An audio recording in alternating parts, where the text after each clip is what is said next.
আজকের আলোচ্য বিষয় হচ্ছে রোজা ও উপবাস। অর্থাৎ আমরা যে সিয়াম সাধনায় আত্মনিয়োগ করেছি, আমরা এটাকে রোজা বলে থাকি। এটা সম, আর আমরা হচ্ছে সায়েম, তার মানে আমরা উপবাসী, আমরা রোজা পালন করছি, আমরা রোজাদার। আমাদের এই রোজা সিয়াম সাধনায় আত্মনিয়োগ করার যে মূল বিষয়টা, আমরা দেখেছি আমাদের পাশাপাশি আরও বিভিন্ন ধর্মের মানুষ আছে। তার মধ্যে বিশেষ করে হিন্দু ধর্মাবলম্বী যারা, তারা কিন্তু উপবাস করেন। আর যারা খ্রিস্টান, তারাও বলেন যে রোজা পালন করছে, তারা উপবাসের কথা বলেন, কিন্তু মূলত তাদের যে এই উপবাসটা, সেটাকে তারা ফাস্টিং বলে থাকে। তাহলে আমরা এভাবে বলি যে আমরা রোজা বলছি, আর অন্য ধর্মের মধ্যে উপবাস এবং ফাস্টিং তারা বলছে। আমাদের এই রমজান সিয়াম সাধনার এই ইবাদতটি, এটা আসলে উপবাস বা ফাস্টিং বলতে গেলে যেটাকে বোঝানো হয়েছে, তার সাথে আমাদের কতটুকু সাদৃশ্যতা আছে, সিয়াম সাধনার এই মৌলিক ইবাদতটির ভিতরে আমাদের কতটুকু ইসলাম ধর্মের এক গুরু রহস্য নিহিত রয়েছে, সেই বিষয়টি কিন্তু আমাদের আজকের আলোচ্য বিষয়। আপনারা জানেন যে রোজা আমাদের উপরে যেটা ফরজ হয়েছে, এই ফরজ ইবাদতটি আমরা পবিত্র কোরআনের নির্দেশ অনুযায়ী আল্লাহ সুবহানাহু ওয়া তাআলা আমাদেরকে আদেশ করেছেন, সুম্মা আতিম্মুস সিয়ামা ইলাল লাইল, তোমরা রোজা পালন করো সুবে সাদেক, তার মানে সুপ্রভাত, যখন থেকে ফজরের ওয়াক্ত শুরু হলো তখন থেকে সূর্যাস্ত পর্যন্ত। আমাদের রোজার টাইম ডিউরেশন কিন্তু এটা। এই রোজার মধ্যে আমাদের মূল উদ্দেশ্য থাকে আত্মসংযম। আমাদের ভিতরে দুটো জিনিস আছে, একটা হলো আত্মা, আর একটা হলো দেহ। এই দেহর কোনো মূল্য নাই যদি তার ভিতরে আত্মা না থাকে, রূহ না থাকে। আমাদের ভিতরে যে আত্মা বিরাজ করছে, সেই আত্মাটা পবিত্র কোরআনের ভাষায় এটাকে নফস বলা হয়েছে, এবং সেই নফসটা নফসে আম্মারা, নফসে লাওয়ামা, নফসে মুতমাইন্না, এটার তিনটে স্তর পবিত্র কোরআনে এসছে। এটা এই কারণে বলছি যে অনেকেই বলেছেন যে নফস এবং রূহ এই দুটোর মধ্যে কোনো পার্থক্য নেই, আবার কেউ কেউ এটার মধ্যে পার্থক্য করেছেন। যেটি হোক না কেন, আমরা মানুষ হিসাবে আমাদের মধ্যে দুটো জিনিস বিদ্যমান আছে। একটি হলো জীবাত্মা, আমাদের মধ্যে একটা আত্মা বিরাজ করছে, আমাদের মধ্যে একটা দেহ আছে। দেহটা হলো খোলস মাত্র, এর ভিতরে আমাদের আত্মা বিরাজ করছে। আমাদের মাথা থেকে নিয়ে পা পর্যন্ত আমাদের দেহের কোনো একটি অঙ্গ এমন নেই যেখানে এই আত্মাটা বিরাজিত নয়। অতএব এই আত্মা আর আমাদের দেহ, এই দুটোর মধ্যে আমরা কিন্তু দেহের রোজা, আমরা কিন্তু উপোস করছি। তার মানে আমরা এই সুপ্রভাত থেকে নিয়ে ফজরের ওয়াক্ত যখন শুরু হয় তখন থেকে সূর্যাস্ত পর্যন্ত আমরা যেটাকে রোজা বলছি, রোজা পালন করছি। এই রোজাটিতে আমরা কোনো খাবার গ্রহণ করছি না, কারণ ইসলামের বিধান অনুযায়ী রোজা বলা হয়েছে আস-সাওমু হুয়াল ইমসাকু আনিল আকলি ওয়াশ শুরবি ওয়াল জিমা। তার মানে একজন ব্যক্তির যখন রোজা রাখবে তখন সে পানাহার থেকে, স্ত্রী সম্ভোগ থেকে, এগুলো থেকে সে তার নিজেকে বাঁচিয়ে রাখবে। তাহলে দেহের ক্ষেত্রে আমরা যদি জৈবিক যে চাহিদা থাকে মানুষের মধ্যে, এই জৈবিক চাহিদা পূরণের এমন কতগুলো দিক আছে যেগুলো পূরণ করলে পরে তার রোজা কিন্তু নষ্ট হয়ে যাবে, যেমন স্ত্রী সম্ভোগ। ঠিক অনুরূপভাবে জৈবিক চাহিদার মধ্যে আমাদের আছে খাবার গ্রহণ করা। আমরা যদি খাদ্য পানীয় আমরা গ্রহণ করি, এক ফোঁটা পানীয় যদি পেটে চলে যায় রোজা অবস্থায়, তার কিন্তু রোজা থাকবে না। কেউ ভুলে যদি খেয়ে ফেলেন, সে মশলা ভিন্ন। এখন আমাদের এই সিয়াম সাধনায় যেটাকে আমরা রোজা বলছি, আর অন্য ধর্মের মধ্যে যেটাকে উপবাস বা ফাস্টিং বলা হয়েছে, আসুন আমরা একটু দেখে নেই অন্য ধর্মের এই কাজগুলো, তারা যে উপবাস করছে বা ফাস্টিং করছে, তাদের এই ফাস্টিং উপবাসটা কেমন। আমরা জানি যে হিন্দু ধর্মের মধ্যে যারা উপবাস করে থাকেন, তারা কিন্তু সাধারণত বছরে তাদের জন্য 24টি উপবাস, তার মানে একাদশীতে তারা দুটো এই উপবাস করে থাকেন। প্রতি মাসেই তাদেরকে দুটো উপবাস করতে হয় 15 দিন পর পর। এই 15 দিন পর পর তারা যে উপবাস করে থাকেন, তাদের এই উপবাসের মূল অর্থটা হলো যে এই 15 দিনের মধ্যে তাদের দেহের যে অর্গানগুলো আছে এগুলোকে একটু রেস্ট দেওয়া। বিশেষ করে এর মধ্যে যদি কোনো খারাপ কোনো কাজ সে করে বসে, তাহলে যেন এই 15 দিনের পরে যে উপবাসটা তারা করছে, সেই উপবাসে যেন ওই 15 দিনের তার সেই পাপের কাজ আমরা যেটা বলে থাকি বা যেটা আমরা অন্যায় বলে থাকি, এটা যেন সাধারণত অবদমিত হয়ে যায়। আমরা যদি লক্ষ্য করি তাহলে আমরা দেখব যে এই হিন্দু ধর্মের মধ্যে সেখানে উপবাস যেটা, সেটা কিন্তু শুরু হয় রাত 12টা থেকে। রাত 12টার আগে ঘড়ি দেখে অথবা তারা পঞ্জিকা দেখে তারা ঠিক করে নেয়, ঠিক রাত 12টার আগে তারা তাদের খাবার শেষ করে। রাত 12টা থেকে পরের দিন সূর্যাস্ত পর্যন্ত, তার মানে পঞ্জিকায় যে সময় সূর্য অস্ত যাচ্ছে এই সময় পর্যন্ত তারা উপবাস করে। এই উপবাসের মধ্যে তাদের যে নিয়ম হচ্ছে যে এটা সাধারণত এটা বয়স্ক যারা এবং যারা শক্তিতে পারে তারা কিন্তু এই উপবাস করবে। কিন্তু উপবাস করার পরে আমরা যেটাকে ইফতার বলে থাকি, ওরা উপবাস করার পরে যেটা খায় সেটা সাধারণত শরবত বা সাগু বা এই ধরনের জাতীয় কিছু খায়, কিন্তু তারা কখনো ভাত মাছ এটা কখনো খাবে না। এই 2 দিন তারা উপবাস করবে। যেহেতু আমরা দেখেছি যদি কোনো কারণে তাদের এই উপবাসটা একসাথে 2 দিন বা 3 দিন করতে হয়, তারা সেই উপবাসের মধ্যেও কিন্তু দেখা গেছে যে তারা কিন্তু তাদের এই সূর্যাস্তের সময় তারা শরবত পান করে অথবা তারা ফলমূল খায়, নিরামিষ তারা খাবে, কিন্তু কোনো মাছ ভাত তারা খাবে না। আর এটা তাদের সেই ওই রাত 12টা পর্যন্ত এই একটু সময়, এতটুকু সময়। এই সময়টুকুর মধ্যে এখন যদি কোনো ব্যক্তি হিন্দু ধর্মের মধ্যে অসুস্থ হয় অথবা তিনি তার পুজো পার্বণ করতে পারছেন না, তাহলে সেক্ষেত্রে তার জন্য সুবিধা আছে যে রাত 12টার সময় তিনি যদি উপবাস শুরু করেন কিছু খেয়ে, তাহলে পরের দিন 12টা পর্যন্ত তিনি তার এই উপবাসটা রাখতে পারবেন। এরপরে তিনি ফলমূল খেতে পারবেন, আবার রাত 12টা থেকে তিনি এটা শুরু করতে পারবেন। এবং সেই ধর্মের মধ্যে এটাও সুযোগ সুবিধা আছে যে কোনো ব্যক্তি যদি মনে করে যে আমার মধ্যে দুর্বলতা আছে, তাহলে তিনি এই দিনের ভাগের যে সময়টা এটাতে ফলমূল খেতে পারবেন, তবে মাছ ভাত তরকারি এ ধরনের কিছু খেতে পারবেন না।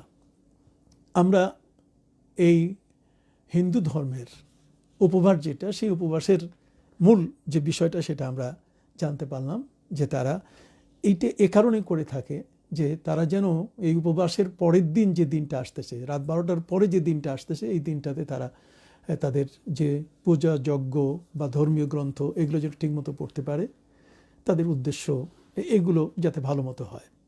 কিন্তু এখানে আরেকটা বড় উদ্দেশ্য তাদের ভিতরে আছে, সেটা হলো যে তারা এই উপবাসটা এ কারণে করে যে প্রভুর রাগ দমন করার জন্য।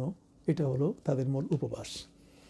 আমরা যদি খ্রিস্টান ধর্মের দিকে তাকাই, তাহলে খ্রিস্টান ধর্ম কিন্তু সাধারণত তারা 40 দিন ফাস্টিং করে থাকে। এই 40 দিনে তাদের এই ফাস্টিংয়ের মধ্যে তাদের নিয়ম হলো এই যে তাদের এই উপবাসটা শুরু হয় এটা রাত 10টা থেকে।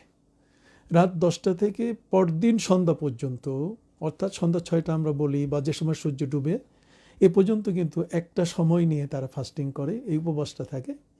তাদের এই উপবাসের মধ্যে কোনো ফলমূল পানি ইত্যাদি খাবার কোনো সুযোগ নেই। তবে কেউ যদি দুর্বল হয়ে যান, তাহলে বেলা 12টার পরে তিনি ইচ্ছে করলে সেখানে তিনি পানি জাতীয় শরবত জাতীয় ইত্যাদি খেতে পারবেন। তবে খ্রিস্টান ধর্মের মধ্যে সবচেয়ে কঠিন যে বিষয়টা হলো সেটা হলো যে তারা শরীরটাকে শাস্তি দিতে চায়। এই জন্য তারা এই 40 দিনের পুরা উপবাস একটানা, এই একটানা উপবাসের মধ্যে তারা কখনো ভাত খায় না এবং তারা কোনো মাছ গোশত এই ধরনের কিছু খায় না। তারা নিরামিষ ভোজী হয় এবং এই নিরামিষ জাতীয় খাবারগুলি তারা সাধারণত এই সময়টাতে তারা খায়। তারা মনে করে যে আমরা এই সময় এই সুযোগ এই সময়টাতে আমরা আমাদের দেহটাকে শাস্তি দেব, আমাদের আত্মাটাকে আমরা শাস্তি দেব। শাস্তি বলতে গেলে তারা বলতে চান যে আমরা ত্যাগের পরীক্ষায় উপনীত হয়েছি, আমরা ত্যাগ করছি। এই ত্যাগের কারণে তারা 4 ভাগের 1 ভাগ খাবার খায়। তার মানে পুরো পেট ভরে তারা কখনোই খায় না, বরং একটা মানুষ যা খাবে সেই খাবার 4 ভাগের 1 ভাগ নিজেরা খায়, আর 3 ভাগের পয়সা তারা হাতে রাখে। এই 3 ভাগের খাবার পয়সাটা হাতে রেখে 40 দিনে যে টাকাটা হয়, এটা 40 দিন পরে তাদের স্টার সানডে, যেমন এবারে 7ই এপ্রিল স্টার সানডে হয়েছে, তাদের 40 দিন উপবাসের পরেই কিন্তু তারা এই স্টার সানডেটা যে তারা যে তারকাখচিত রবিবার তারা যে পালন করে, এটা পালন করার পেছনে কারণ হলো যে তাদের ধারণা হচ্ছে এই যে হজরতে ঈসা আলাইহিস সালাম, আমরা যাকে ঈসা নবী বলে থাকি, তারা তাকে যীশু খ্রিস্ট বলে থাকেন, এবং যীশু খ্রিস্ট এই দিনে তিনি ক্রুশবিদ্ধ হয়েছেন, তাকে শুলিতে চড়ানো হয়েছে এবং সেখানে তাকে শাস্তি দেওয়া হয়েছে। এরপরে তিনি আবার জীবিত হয়ে গেছেন, 3 দিন পরে তিনি জীবিত হয়ে গেছেন। তো 3 দিন পরে জীবিত হওয়ার কারণে স্টার সানডেটা হলো তাদের জন্য সবচেয়ে বড় একটা খুশির দিন। এই জন্য তারা 40 দিন উপবাস থাকার পর তারা কিন্তু তখন পোলাও, বিরিয়ানি, তাদের এই খাবারগুলো খায়। কিন্তু তারা এর ভিতরে কিন্তু আমি আগেই বলেছি যে তারা নিরামিষভোজী। তারা এই সময়টার ভিতরে কোনো মাছ, গোশত ইত্যাদি খায় না। যদি তারা খেত 40 দিনে, তাহলে যে পরিমাণ টাকাটা, যে পরিমাণ অর্থ তাদের ব্যয় হতো, তারা ওই 3/4 ভাগের 1 ভাগ খাবার খেয়ে বাকি টাকাটা হাতে রেখে তারা স্টার সানডে অথবা এই দিনের পরে তারা পাদ্রির যারা গির্জায় থাকেন, চার্চে গিয়ে তারা ফাদারের কাছে এই টাকাটা দিয়ে দেন, যাতে করে তারা এটাকে গরিব দুঃখী ইত্যাদির মাঝে বিলাতে পারে। এটা হলো আমরা দেখি যে খ্রিস্টান ধর্মের মধ্যে তারা যে ফাস্টিং করে থাকেন, তাদের ফাস্টিংটা এরকম যে রাত 10টা থেকে শুরু হয় এবং পরের দিন সন্ধ্যা পর্যন্ত। এই হলো এই দুটো ধর্মের আমরা কাছের যেটা ইতিহাস। বর্তমান যেভাবে তারা এই ধরনের উপবাসে বা ফাস্টিংয়ে যারা আত্মনিয়োগ করছে, তাদের বেলায় কিন্তু এই নিয়মটা।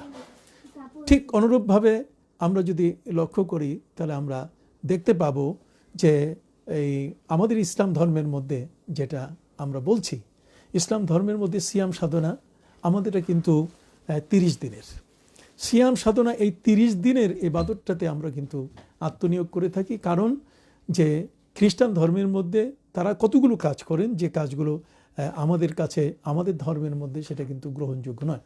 যেমন তারা গ্রীষ্মকালের, গরমকালের রোজাকে তারা শীতকালে নিয়ে যান, তার মানে 1 মাসের রোজা আরেক মাসে তারা ট্রান্সফার করেন। এই জন্য তফসিরে দুর্রে মনসুরের মধ্যে সেখানে আল্লামা জালালউদ্দিন সুয়ুতি রহমতুল্লাহ আলাই তিনি প্রথম খণ্ডের 128 পৃষ্ঠায় তিনি উল্লেখ করেছেন, ইয়া আইয়ুহাল্লাযীনা আমানু কুতিবা আলাইকুমুস সিয়ামু কামা কুতিবা আলাল্লাযীনা মিন ক্বাবলিকুম, যেমন তোমাদের পূর্ববর্তীদের উপর রোজা ফরজ করা হয়েছে। তাহলে পূর্ববর্তী বলতে গেলে এখানে আল্লামা সুদ্দি তিনি তার পক্ষ থেকে যে বর্ণনাটা এসছে সেটা হলো এই, যেটা মূলত খ্রিস্টান যারা, তাদের উপরে যেহেতু রোজা একটা প্রাচীন ইবাদত, আমরা এর আগেও রোজার ঐতিহাসিক প্রেক্ষাপট নিয়ে কথা বলেছি, এটা বাবা আদম আলাইহিস সালাম থেকে এসছে। এবং আমাদের এই রোজার সিয়াম সাধনা দেখেই কিন্তু পৃথিবীর মধ্যে বিভিন্ন ধর্মের উপবাস অথবা তাদের ফাস্টিং বা এই ধরনের বিষয়গুলো এসছে। তাহলে এখানে আমরা যদি লক্ষ্য করি, তাহলে আমরা দেখতে পাবো আল্লামা সুদ্দি তিনি তাফসিরে দুর্রে মনসুরের মধ্যে যেটা জালালউদ্দিন সুয়ুতি রহমতুল্লাহ আলাইহি বর্ণনা করছেন, সেখানে তিনি লিখছেন যে ফাস্তাদ্দা আলান নাসারা সিয়াম রমাদান, রমজান মাসের রোজাটা এটা খ্রিস্টানদের উপরে খুব কঠিন হয়ে দাঁড়ালো।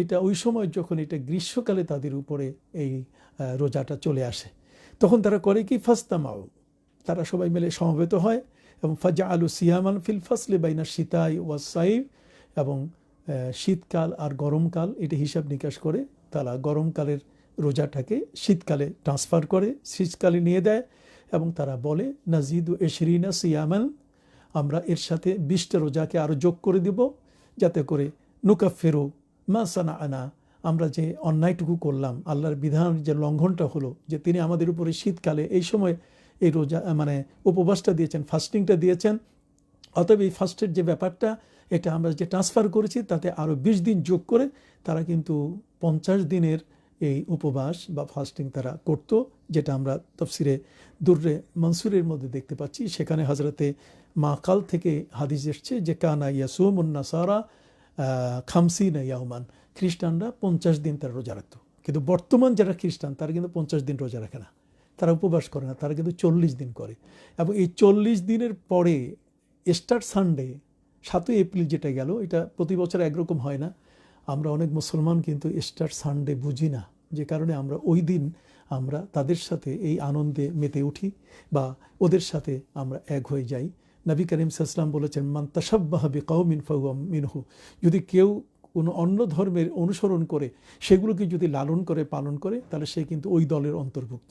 আমাদের কিন্তু স্টার সানডে বলতে গেলে কিছু নেই। এ কারণে যেহেতু পবিত্র কোরআন মজিদে আল্লাহ বলছেন, ওয়া কাউলিহিম ইন্না কাতালনাল মাসিহা ঈসা ইবনে মারইয়াম রাসূলুল্লাহ ওয়া মা কাতালুহু ওয়া মা সালাবুহু ওয়ালাকিন শুব্বিহা লাহুম। আল্লাহ বলছেন যে ঈসা নবীকে যারা বলছে, দাবি করছে যে তাকে ক্রুশবিদ্ধ করা হয়েছে এবং 3 দিন পরে তাকে জীবিত করা হয়েছে, তিনি জীবিত হয়েছেন, যারা কথা বলে, আল্লাহ বলছেন ওয়া মা কাতালুহু ওয়া মা সালাবুহু, তারা তাকে হত্যাও করতে পারে নাই, তারা তাকে শূলিতেও বিদ্ধ করতে পারেনি, ক্রুশবিদ্ধ করতে পারেনি। তো আল্লাহ বলছেন, আল্লাহ সুবহানাহু ওয়া তাআলা বলছেন, বার রাফাহুল্লাহু ইলাই ওয়াকান আল্লাহু আজিজান হাকিমা, বরং আল্লাহ তাআলা তাকে কিন্তু আকাশে তুলে নিয়েছেন। এর মাঝখানে যারা মনে করেন যে আমরা ঈসাকে হত্যা করেছি বা ঈসাকে শূলিবিদ্ধ করে মারা হয়েছে, এটা তাদের একটি মনের ধারণা মাত্র, যেটা পবিত্র কোরআন মজিদে আল্লাহ বলছেন যে ওয়াকাউলিহিম ইন্না কাতালনা ঈসা ইবনে মারইয়াম, যারা বলছে যে আমরা এটা ওয়ামা কাতালুহু ওয়ামা সালাবুহু ওয়ালাকিন শুব্বিহা লাহুম, কাজেই এটা তাদের মধ্যে একটা সন্দেহ সৃষ্টি হয়ে আছে, এর উপরে তারা অবস্থান করছেন। আমরা কিন্তু এটা কখনো মনে করি না। আমাদের ইসলামের মধ্যে কিন্তু নিয়ম হচ্ছে যে 40-50 নয়, আর হিন্দু ধর্মের মতো প্রতি মাসের একাদশী, তার মানে প্রতি 15 দিন পর পর তারা যে উপবাস করে থাকেন সেটা কিন্তু নয়, বরং আমাদের ধর্মীয় যে ক্যালেন্ডারটা সেটা হলো চাঁদ। আল্লাহ বলছেন ওয়াইয়াসআলুনাকা আনিল আহিল্লা কুল হিয়া মাওয়াকিতু লিন্নাস, হে নবী যদি আপনাকে নবচন্দ্র সমূহ সম্বন্ধে, নতুন চাঁদ এর উদয়ন সম্পর্কে যদি আপনাকে কেউ জিজ্ঞেস করে, তাহলে উদিত নবচন্দ্র সমূহ সম্বন্ধে জিজ্ঞেস করলে আপনি বলেন কুল হিয়া মাওয়াকিতু লিন্নাস, এটা হচ্ছে মানব জাতির ইবাদতের চিরস্থায়ী ক্যালেন্ডার। অতএব এই চিরস্থায়ী ক্যালেন্ডার আমরা চাঁদ দেখে আমাদের ইবাদতগুলো ঠিক করে নেই, এবং নবী করিম সাল্লাল্লাহু আলাইহি ওয়াসাল্লাম বলছেন যে চাঁদের হিসাবে কোনো দিন মাস 28 দিনও হবে না, 31 দিনও হবে না, অতএব মাস হবে 29 দিন অথবা 30 দিন। তাহলে মুসলমানের সিয়াম সাধনা চাঁদ দেখা সাপেক্ষে সে মাসটিতে 29 অথবা 30 দিনের দুটো দিনের যে কোনো বা দুই সংখ্যার যে কোনো একটি সংখ্যায় হবে।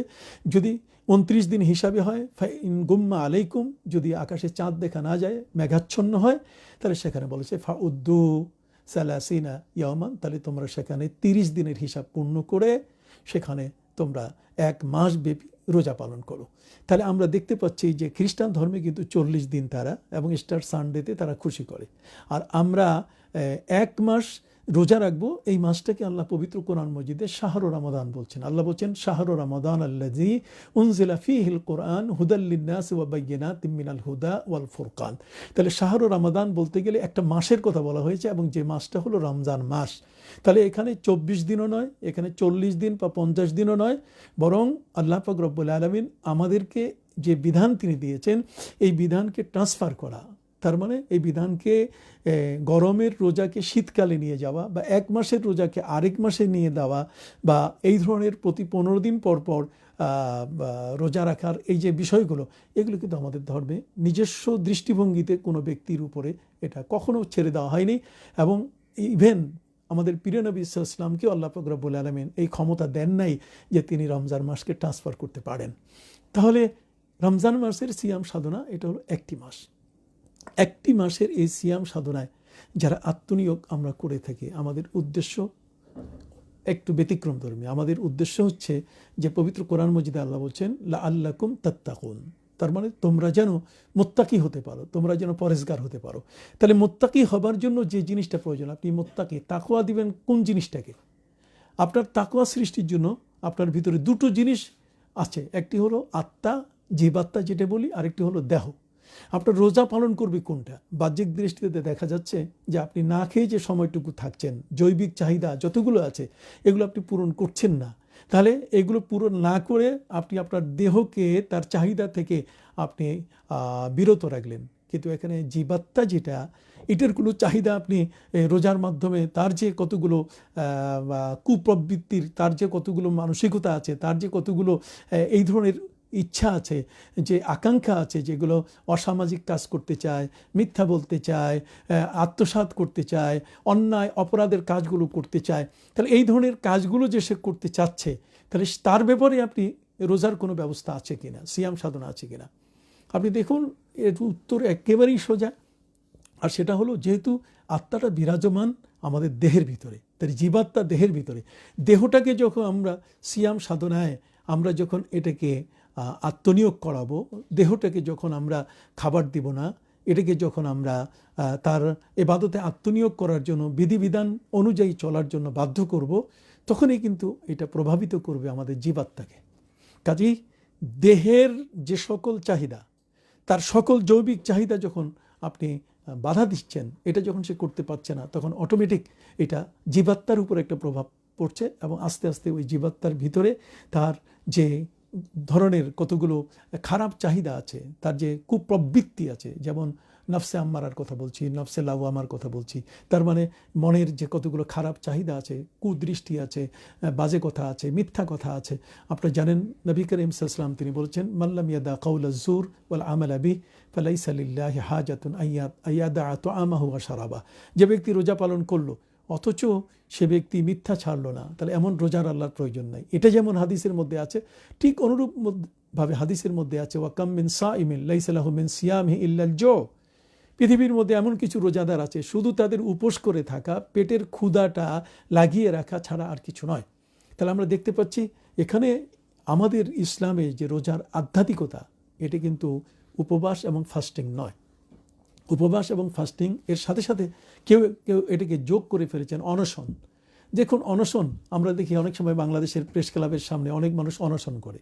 তারা সেই অনশন করতে গিয়ে সেখানে কিন্তু একটা দাবি পূরণ না হওয়া পর্যন্ত তারা কিন্তু খাবার পানি খায় না, রাত দিন একটা দীর্ঘ সময় পর্যন্ত, একদিন, 2 দিন, 3 দিন পর্যন্ত না খেয়ে থাকে। আপনি কি সেটাকে রোজা বলবেন? এটাকে কোনোভাবেই রোজা বলার কোনো সুযোগ নেই।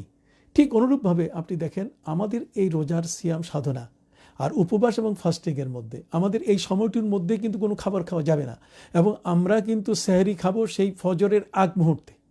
তো যারা সন্ধ্যাবেলা থেকে, অর্থাৎ যারা রাত 10টা থেকে এই উপবাসটা শুরু করেন, রাত 12টা থেকে তাদের উপবাস শুরু করেন, তাদের বেলায় পবিত্র কোরআন কি বলছে আপনারা দেখুন। পবিত্র কোরআন মজিদের সূরা বাকারার 187 নম্বর আয়াতের মধ্যে আল্লাহ পাক রব্বুল আলামিন বলছেন, উহিল্লা লাকুম লাইলাতাস সিয়ামির রাফাসু ইলা নিসাইকুম হুন্না লিবাসুল লাকুম ওয়া আনতুম লিবাসুল লাহুন্না আলিমাল্লাহু আন্নাকুম কুনতুম তাখতানুনা আনফুসাকুম ফাতাবা আলাইকুম। পবিত্র কোরআন মজিদে আল্লাহ সুবহানাহু ওয়া তাআলা তিনি বলছেন যে তোমাদের জন্য কিন্তু এই রোজার রাতটাকে বৈধ করে দেওয়া হলো, যাতে করে তোমরা স্ত্রীর সম্ভোগে মিলিত হতে পারো। কারণ ইতিপূর্বে যেটা দেখা গেছে সেটা হলো, ইতিপূর্বের যে কাজটা সেটা এমনই যে আল্লাহ সুবহানাহু ওয়া তাআলা তিনি বলছেন, আলিমাল্লাহু আন্নাকুম কুনতুম তাখতানুনা আনফুসাকুম ফাতাবা আলাইকুম ওয়া আফা আনকুম। যে অনেকেই কিন্তু ইসলামের যে পূর্বে প্রথমের যে রোজাটা ছিল সেটা কেমন? সেটা ছিল যে মাগরিবের পর থেকে নিয়ে সূর্যাস্তের পর থেকে নিয়ে ঘুম না আসা পর্যন্ত, ঘুমাতে গেলেই ঘুম থেকে শুরু হতো পরের দিন। এখন কেউ যদি সূর্যাস্তের পর সেখানে যদি ঘুমিয়ে পড়ে 1 ঘন্টা পরে, তাহলে 1 ঘন্টা পরেই কিন্তু তার রোজা শুরু হয়ে যেত। এটা কিন্তু অত্যন্ত একটা কঠিন ব্যাপার ছিল, এবং এর মধ্যে অনেকেই তাদের এই রোজা রাখতে পারতেন না, যেহেতু স্বামী স্ত্রী তাদের বসবাস একসাথে, তাদের এই বসবাসের কারণে সেখানে সীমানা লঙ্ঘন হতো। এই জন্যই আল্লাহ পাক রব্বুল আলামিন বলছেন, আলিমাল্লাহু আন্নাকুম কুনতুম তাখতানুনা আনফুসাকুম। আল্লাহ তাআলা তিনি জানেন যে তোমরা ইতিপূর্বে তোমরা খেয়ানত করেছো, তোমরা কিন্তু সীমা লঙ্ঘন করেছো, তোমরা এই ঘুম আসার সাথে সাথে তোমাদের রোজা শুরু হয়ে যাওয়ার কারণে রাতের বেলায় তোমরা এই ধরনের কতগুলো সীমা লঙ্ঘনের কাজে লিপ্ত হয়েছো। অতএব ফাতাবা আলাইকুম ওয়া আফা আনকুম, আল্লাহ তোমাদের উপরে তিনি রুজু করলেন, তোমাদেরকে তিনি ক্ষমার দৃষ্টি দিয়ে তোমাদেরকে তিনি ক্ষমা করার ব্যবস্থা করে দিলেন। অতএব তিনি তোমাদেরকে অলরেডি ক্ষমা করে দিয়েছেন। এখন ফাল আনা বাশিরুহুন্না ওয়াবতাগু মা কাতাবাল্লাহু লাকুম, এখন থেকে তোমরা স্ত্রী সম্পর্কে যাও এবং তোমরা আল্লাহর পক্ষ থেকে তোমাদের বরাদ্দে যদি কোনো সন্তান থাকে তাহলে সেটা তোমরা তালাশ করো। এবং আমাদেরকে সুযোগ দেওয়া হলো যে তোমরা কুলু ওয়াশরাবু হাত্তা ইয়াতাবায়্যানা লাকুমুল খাইতুল আবিয়াদু মিনাল খাইতিল আসওয়াদি মিনাল ফাজর, তোমরা এই রাতের খাবার যেটা সেটা তোমরা খেতেই থাকবে। খাদ্য পানীয় তোমাদের জন্য বৈধ করা হলো সেটা সূর্যাস্তের পর থেকে নিয়ে সেই সুপ্রভাত, তার মানে সুবে সাদেক, ফজরের ওয়াক্ত আসা পর্যন্ত এই একটা দীর্ঘ সময় তোমাদের জন্য ছাড় দেওয়া হলো। এবং আল্লাহ সুবহানাহু ওয়া তাআলা বলেন, সুম্মা আতিম্মুস সিয়ামা ইলাল লাইল, এরপর তোমাদেরকে এই রোজাটা পালন করার জন্য নির্দেশ দেওয়া হলো সেই সুবে সাদেক থেকে সূর্যাস্ত পর্যন্ত। এই যে বিষয়টা এখানে আমরা দেখতে পাচ্ছি যে আমরা কিন্তু অন্য ধর্মের সেখানে কিন্তু তারা রাত 12টা থেকে কিন্তু শুরু করছেন, আবার কেউ 10টা থেকে শুরু করছেন, কিন্তু আমাদের শুরু যেটা সেটা কিন্তু সেহরির সর্বশেষ সময়, যেটা হলো সেহরির সর্বশেষ সময় যেটা, সেই সময়টা আলহামদুলিল্লাহ সেই আমরা সুবে সাদেকতে নিয়ে আমরা একটা সময় পর্যন্ত আল্লাহ সুবহানাহু ওয়া তাআলা কিন্তু আমাদেরকে সেই সুযোগটি করে দিয়েছেন। কাজেই আল্লাহ সুবহানাহু ওয়া তাআলা আমাদেরকে যেন কোনো অবস্থাতেই আমরা যেন কোনো শারীরিক মানসিক কোনো কষ্টের মধ্যে না থাকি, তা কিন্তু এই আয়াতের মাধ্যমে তিনি আমাদেরকে প্রবিধান করে দিয়েছেন। তো আল্লাহ পাক রব্বুল আলামিনের পক্ষ থেকে এই প্রবিধানটি এতই মানানসই যেটা বলার মতো নয়, যে রাত 10টা থেকে যদি পরের দিন সন্ধ্যা পর্যন্ত আমাদের থাকতে হতো তাহলে কত দীর্ঘ সময়। এমনিতেই আপনারা দেখুন আমাদের এই সময়কালে আমরা দেখেছি এই দীর্ঘ সময়ের মধ্যে আল্লাহ সুবহানাহু ওয়া তাআলা আমাদেরকে যে সুযোগটা দিয়েছেন সেই সুযোগটি কিন্তু দীর্ঘ সময় পর্যন্ত শরীরকে শাস্তি দেওয়া, এটা কিন্তু আল্লাহর উদ্দেশ্য নয়। আপনি দেখুন যে যারা নিরামিষভোজী, যারা মাছ খাচ্ছেন না, গোশত খাচ্ছেন না, যারা এই ধরনের খাবারগুলো খাচ্ছেন না, তো এই ধরনের খাবার না খাবার কারণে তারা কিন্তু নিরামিষভোজীরা তারা মনে করছেন তারা তাদের এই ত্যাগ স্বীকার করছেন, এবং ত্যাগ দুই দিক থেকে, একটা হলো তাদের দৈহিক আর একটা হলো আর্থিক। যে অর্থগুলো বেঁচে যাচ্ছে তারা কিন্তু স্টার সানডেতে তাদের ফাদারকে দিয়ে দেন। আবার ভিন্ন ধর্মের মধ্যে আবার কতগুলো ভিন্ন নিয়মও আছে, তারা বলছেন যে না, পুরুষের উপরে কোনো রোজা নাই, রোজা হচ্ছে সব মহিলাদের উপরে, সব চাপ মহিলাদের উপরে। আবার কেউ কেউ বলছে যে কোনো পুরুষ মহিলা উভয়ের উপরে এই রোজা, অবশ্যই এটা ফরজ, তবে পুরুষ এবং মহিলা রোজা অবস্থায় কেউ কাউকে দেখতে পারবে না। যদি কোনো স্বামী তার স্ত্রীকে দেখে ফেলে বা কোনো পুরুষ যদি কোনো মহিলাকে দেখে ফেলে তাহলে কিন্তু রোজা দুইজনেরই নষ্ট হয়ে যাবে। এই ধরনের কথাও কিন্তু আমরা পাই। তো আমরা আজকের যে বিষয়টা নিয়ে এই সংক্ষিপ্তভাবে যেটা আলোচনা করতে চাই শেষ দিকে, সেটা হলো এই যে আমাদের সিয়াম সাধনা, এই ইবাদতটি, এটা কিন্তু আল্লাহর রাগ অবদমন করা নয়। আমাদের সিয়াম সাধনার এই বিষয়টা অর্থ বাঁচানো কিন্তু নয়, আমরা রোজার মধ্যে অর্থ বাঁচাবো, বরং আমাদের যে ইফতারিতে যে আয়োজন, কোনো একজন ইহুদি ডাক্তার তিনি যখন মুসলমানের ইফতারি দেখেছেন, ইফতারি দেখে তিনি অবাক হয়ে গেছেন যে একসাথে এতগুলো রকমারি ইফতারি, সেখানে চানাবুর আছে, সেখানে পেঁয়াজুর আছে, সেখানে আরও কত ধরনের খাবার, এই সব খাবারগুলো এলোমেলো করে খাচ্ছে একজন রোজাদার ব্যক্তি। কাজে তার পেট খারাপ না হয়েই পারে না, সে ব্যক্তি অসুস্থ না হয়েই পারে না। কিন্তু পরবর্তীতে যখন তারাবির নামাজ, এই তারাবির নামাজটাতে যখন আত্মনিয়োগ করলেন একজন ব্যক্তি, 20 টাকার তারাবি, আগে সেই এশার নামাজ, পরে বেতের, এই সবগুলো মিলিয়ে অবাক হয়ে গেলেন সেই ডাক্তার। তিনি বলছেন যে এই মুসলমান রোজার পরে যে জিনিসটা খায়, যদি তাদের লোহাও যদি খাওয়াই দেওয়া হয়, তারপরেও কিন্তু এই 20 টাকার তারাবি আগে পরে এশা এবং বেতের নামাজে তার এগুলো পানি হয়ে যাওয়ার কথা। তাহলে আমরা দেখতে পাচ্ছি যে আমাদের সিয়াম সাধনা শুধুমাত্র দিনের বেলায় সার্টেন একটি টাইম, একটা সময় পর্যন্ত কিন্তু আমাদের নয়, বরং রাতের বেলায়ও কিন্তু আমরা তারাবির নামাজ, নবী করিম সাল্লাল্লাহু আলাইহি ওয়াসাল্লাম তিনি বলেছেন, ইন্নাল্লাহা ফারাদা আলাইকুমুস সিয়াম ওয়া সানানতু লাকুমুল কিয়াম, আল্লাহ তোমাদের উপরে রোজা ফরজ করেছেন আর আমি তোমাদের উপরে তারাবির নামাজ সুন্নত করলাম। কাজে তারাবির নামাজ এটা সুন্নতে মুআক্কাদা, সুন্নত আইনিন মুআক্কাদা লির রিজাল ওয়ান নিসা, পুরুষ মহিলা উভয়ের উপরে। কাজে এখানে রোজার ক্ষেত্রে ইসলামের যে সবচেয়ে বড় গুরুত্বপূর্ণ বিষয়টা, সেটা হলো ত্যাগ। আর ত্যাগটা বলতে গেলে যেটা তাকওয়ার উদ্দেশ্যে হতে হবে, তার মানে আল্লাহর রাগ অবদমন করা নয়, প্রভুর রাগটাকে শান্ত করা নয়, বরং উদ্দেশ্য হচ্ছে যে আমার ভিতরে 11 মাসে যে কুপ্রবৃত্তির কারণে যে পাপের ময়লাগুলো জমে উঠেছে, যেই অপরাধের ময়লাগুলো আমার জীবনকে একেবারে কালিমা যুক্ত করে ফেলেছে, একেবারে পাপ রাশিতে আমি গুনার ভিতরে ঢুকে পড়েছি, অতএব আমার এই পবিত্রতার জন্য সিয়াম সাধনার এই ইবাদতটিতে যখন আত্মনিয়োগ করবে, ইসলাম দেখেন আপনার খাবারের মধ্যে কোনো আইন করেনি। কিন্তু যারা এই 40 দিনের ফাস্টিং করেন অথবা 24 দিনে যারা প্রতি 15 দিন পর পর যারা তাদের উপবাস করে থাকেন, তাদের মধ্যে কিন্তু তারা মাছ খান না, গোশত খান না, অন্য কিছু খান না। তার মানে তারা চান যে শরীরটাকে খুব শাস্তি দেওয়ার। ইসলাম কিন্তু সেটা বলেনি। ইসলাম বলে দিচ্ছে কুলু ওয়াশরাবু হাত্তা ইয়াতাবায়্যানা লাকুমুল খাইতুল আবিয়াদু মিনাল খাইতিল আসওয়াদি মিনাল ফাজর, তোমরা খাও, পান করতে থাকো। খাবারের ক্ষেত্রে ইসলাম আইন বলেনি যে মাছ খেতে পারবে না, গোশত খেতে পারবে না, এগুলো খাওয়া নিষিদ্ধ, শুধু ফলমূল খেয়ে তোমাদের থাকতে হবে, তা কিন্তু নয়। বরং খাওয়া, শরীরের জৈবিক যে চাহিদাটা, এই খাওয়াটার শুধু রুটিন ইসলাম পরিবর্তন করেছে। আপনি সকালে নাস্তা খান, আপনি দুপুর রাত্রে লাঞ্চ ডিনার যেটা করেন, এটার পরিবর্তন হলো রমজান মাসে, যে আপনি সন্ধ্যাবেলা ইফতারি করছেন, এশার পরে বা আগে আপনি সেখানে কিছু খাবার খেয়ে নিলেন দুপুরের খাবারের মতো, আর যেটা আমরা ডিনার করতাম সেটা সাহারিতে আমরা রাতের শেষ প্রহরে আমরা এই খাবারটা খাচ্ছি। ইসলাম কিন্তু খাবারের উপরে কোনো রকমভাবে এখানে আইন আরোপ করে নেই, বরং ইসলাম বলেছে যে তাকে অর্জন করতে হবে, তুমি খাও, তুমি খেতে থাকো, কিন্তু খাবার অর্থ এই নয় যে তুমি একেবারে আল্লাহকে একেবারে ভুলে যাবে, বরং তুমি এই খাবার গ্রহণ করে তোমার শরীরের মধ্যে তুমি শক্তি অর্জন করবে। এই জন্যই নবী করিম সাল্লাল্লাহু আলাইহি ওয়াসাল্লাম আমাদের জন্য সাহারি খাওয়ার ব্যাপারটা খুব তাগিদ দিয়ে তিনি বলেছেন তাসাহারু ফা ইন্না ফিস সুহুরি বারাকা, তোমরা সাহারি খাও, সাহারি খাওয়াতের মধ্যে বরকত রয়েছে। তার মানে একদিক থেকে যেমন আল্লাহ আমাদেরকে পবিত্র কোরআনে বলে দিলেন কুলু ওয়াশরাবু হাত্তা ইয়াতাবায়্যানা লাকুমুল খাইতুল আবিয়াদু মিনাল খাইতিল আসওয়াদি মিনাল ফাজর, এখানে যেমন সাহারির কথা বলা হয়েছে, খাবার জন্য বলা হয়েছে, ঠিক অনুরূপভাবে এই সাহারি খেলে পরে একজন ব্যক্তি পরের দিনটাতে তার ইবাদত বন্দেগী, তার তো অনেক কাজ আছে, সে তো শুধুমাত্র এই রোজাকে নিয়ে ব্যস্ত থাকবে না। ভিন্ন ধর্মের মধ্যে যদি আমরা দেখি তাহলে সেখানে আমরা দেখা যায় যে তারা যেদিন উপবাস করে তার পরের দিন কিন্তু তাদের যজ্ঞ থাকে, তার পরের দিন তাদের ধর্মগ্রন্থ পড়তে হয়, এবং তারা ওই সময়টার মধ্যে এমন আরাধনায় থাকে যে এই সময়টির মধ্যে তাদের আর কোনো কাজ করার কোনো সুযোগ তেমন আর থাকে না। তারা ওই ঠিক অনুরূপভাবে তাদের ধর্মালয়ে গিয়ে তারা এই সাধনায় ব্যস্ত থাকেন, এবং তারা ঠিক এমনি করে তাদের ওই সময়টাতে যদি একসাথে 3 দিন উপবাস করে তাহলে কিন্তু তারা ওই নিরামিষ ছাড়া অন্য কিছু খায় না। তাহলে এই যে খাবার ক্ষেত্রে তাদের যে আইনটা, এটা কিন্তু ইসলাম আমাদের ক্ষেত্রে এত শিথিল করে দিয়েছে যে আপনি খেতে থাকেন, আপনার রাত পুরা খাবার এক জগৎ তৈরি করে দেওয়া হয়েছে।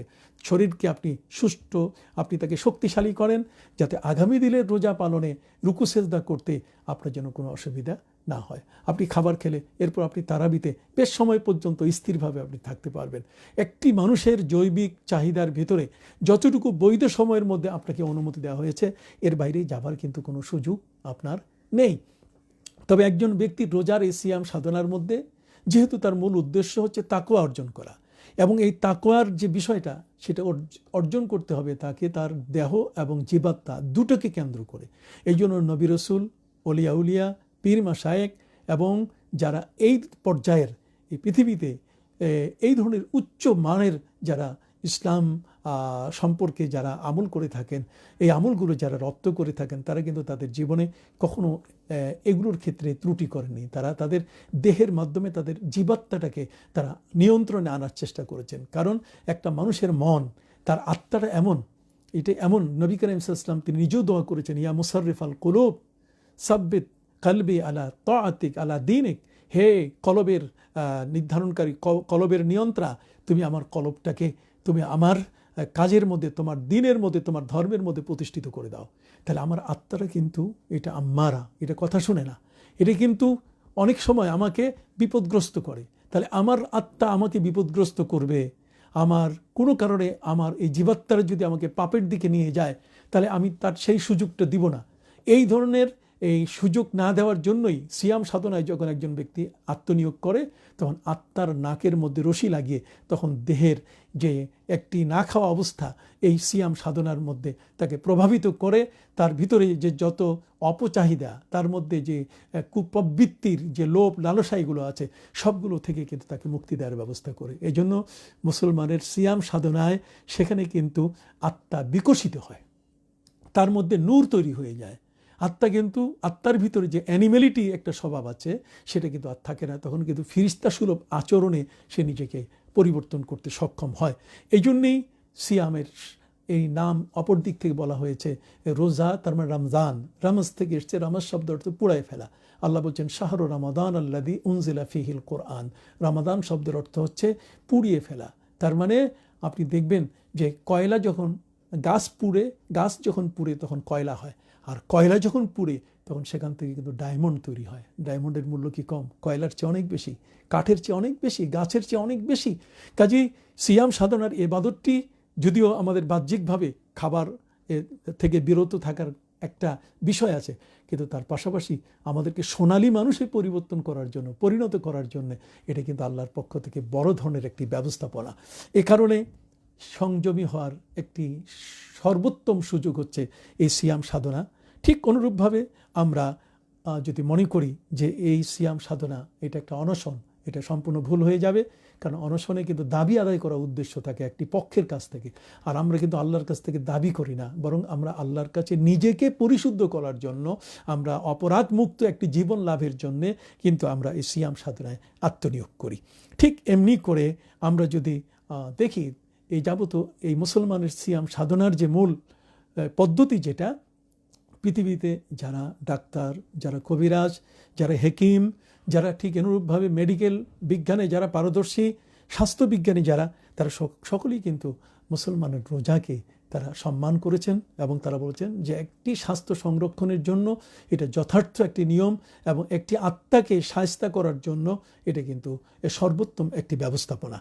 কাজে রোজার এই বিষয়গুলো যদি আমরা লক্ষ্য করি তাহলে আমরা দেখতে পাবো যে রোজার মধ্যে এমন একটি শক্তি আছে, সিয়াম সাধনায় আত্মনিয়োগ করলে তার ভিতরে যে বিভিন্ন রিপু আছে, কাম, ক্রোধ, মোহ, মাৎসর্য, লোভ, লালসা, এই সবগুলো কিন্তু অবদমিত হয়ে যায় এবং তার ভিতরে যে সুপ্ত প্রতিভা আছে এই প্রতিভাটা তার কিন্তু বিকশিত হওয়া শুরু করে। এ কারণে আমাদের এই রোজার এই ইবাদতটিতে যখন আমরা আত্মনিয়োগ করব তখন কিন্তু রোজা আমাদের মধ্যে চাল চলন, আমাদের আচার ব্যবহার, এটার মধ্যে কিন্তু পরিবর্তন নিয়ে আসে। এই জন্যই নবী করিম সাল্লাল্লাহু আলাইহি ওয়াসাল্লাম একজন রোজাদার ব্যক্তিকে বলছেন, ফাইন সাব্বা আহাদুন ফালিয়াকুল ইন্নী ইমরাউন সাইম, যদি কেউ তোমাকে গালি দেয় তাহলে তুমি বলো আমি একজন রোজাদার।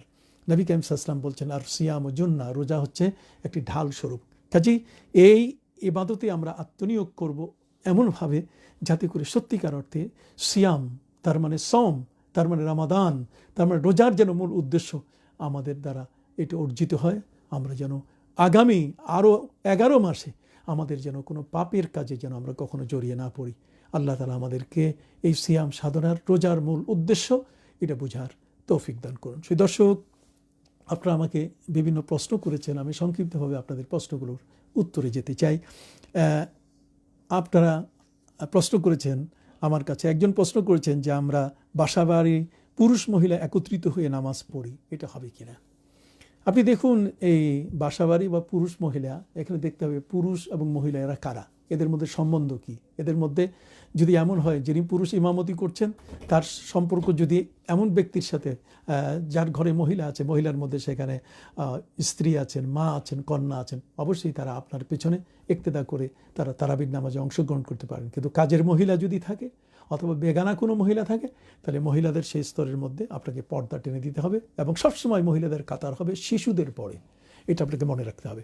আরেকজন জানতে চেয়েছেন যে জিহ্বার নিচে আপনার হার্ডের স্প্রে নেওয়া যাবে কিনা। আপনি দেখুন, জিহ্বার নিচে হোক, এমনি অ্যাজমা হোক অথবা হার্ড হোক, অ্যাজমা হোক অথবা হাঁপানি, এই ধরনের কোনো রোগে যদি কেউ আক্রান্ত হন তাহলে এখানে দেখতে হবে যে যে স্প্রেটা তিনি নিচ্ছেন সেটা আর্দ্রতা মুক্ত কিনা, এটা বাষ্পীয় কিনা। যদি এটা বাষ্পীয় হয়ে থাকে তাহলে রোজার কোনো ক্ষতি হবে না। তবে আর্দ্রতা যদি থাকে, পেটের মধ্যে চলে গেলে তাতে কিন্তু রোজা ক্ষতি হয়ে যাবে। এখানে আরেকজন আমার কাছে জানতে চেয়েছেন যে মা বোনেরা যারা আছেন তারা যে তরকারি খাবার পাক করেন সেখানে ধোয়া নাকের মধ্যে চলে যায়, তাহলে এই ধোয়া নাকের মধ্যে চলে যায় অথবা খাবার এটা নুন ঠিক মতো হলো কিনা, লবণ ঠিক মতো হলো কিনা, এই স্বাদটা নিতে পারেন কিনা। দেখুন, এই লবণ নেওয়ার অনেক ঘরের স্বামী এমন আছে বড় মারাত্মক, যদি সেখানে একটু নুন কম হয় তাহলে সেখানে স্ত্রীর উপর চড়াও হয়ে যায়। তাহলে সেখানে স্ত্রী তিনি পারবেন মুখে জিহ্বার মধ্যে দিয়ে সাথে সাথে সেটা তিনি কুলি করে ফেলে দিয়ে দিবেন, যাতে করে তার জিহ্বার মধ্যে কোনো স্বাদ এটা বিদ্যমান না থাকে। আর ধোঁয়া যদি, চুলার যে ধোঁয়া এটা যদি নাকে যায় তাতে কিন্তু আপনার রোজা নষ্ট হবে না। তবে আমরা আমাদের এই ধূপকাঠি বা আগরবাতি যদি জ্বালানো হয়, এই ধোঁয়া যদি পেটের মধ্যে চলে যায় তাহলে কিন্তু রোজা নষ্ট হয়ে যাবে। আরেকজন জানতে চেয়েছেন, এক মসজিদে এক এক সময় ফজরের আজান হয়, আমি কোনটি অনুসরণ করব।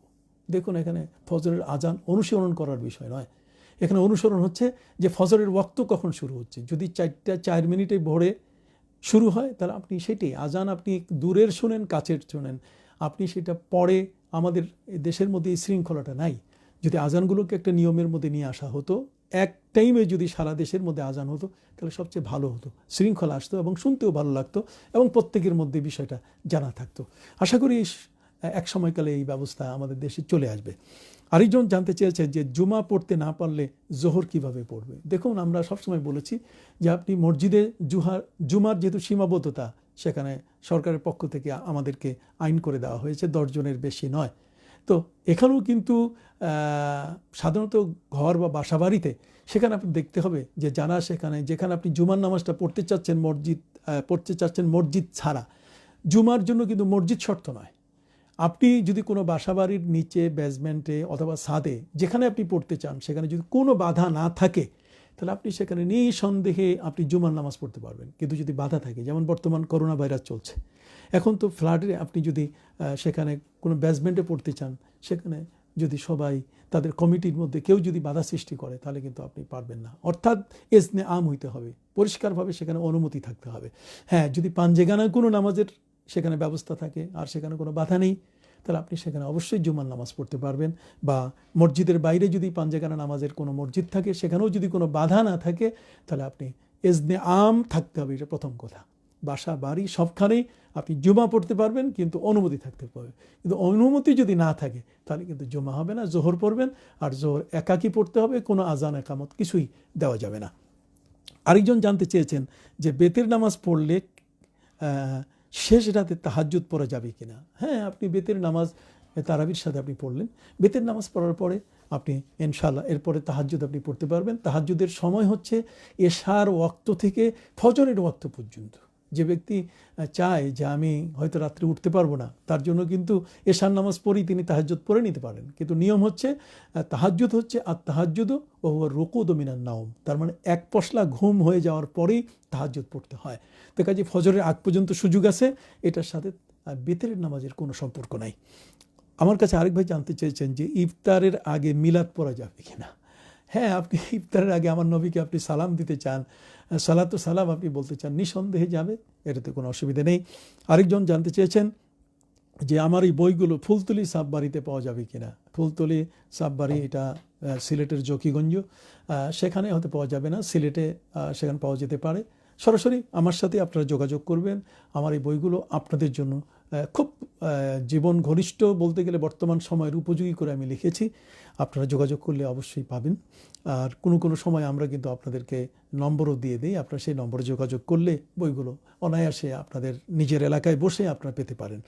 আরেকজন আমার কাছে জানতে চেয়েছেন যে এক রাকাতে কি যে কোনো আয়াত পড়া যাবে। তার মানে আমার মনে হয় উনি বলতে চেয়েছেন যে এক রাকাতে যে কোনো আয়াত। যে কোনো আয়াত বলতে গেলে আপনি 3 আয়াত, ছোট ছোট 3টা আয়াত, তার মানে বড় একটা আয়াত। এই বড় একটি আয়াত কত? সেটা হলো বিসমিল্লাহির রহমানির রাহিম। বিসমিল্লাহির রহমানির রাহিম যত বড়, এটা কিন্তু পূর্ণ একটি আয়াত। এই পরিমাণ অক্ষরের যদি কোনো আয়াত আপনি পড়েন, তাহলে নিয়ম হচ্ছে এই যে কোরআনের কোথাও যদি কোনো আয়াত আপনি প্রথম রাকাতে পড়েন, তাহলে এর পরের রাকাতে আপনি তার পরের আয়াতটা পড়বেন।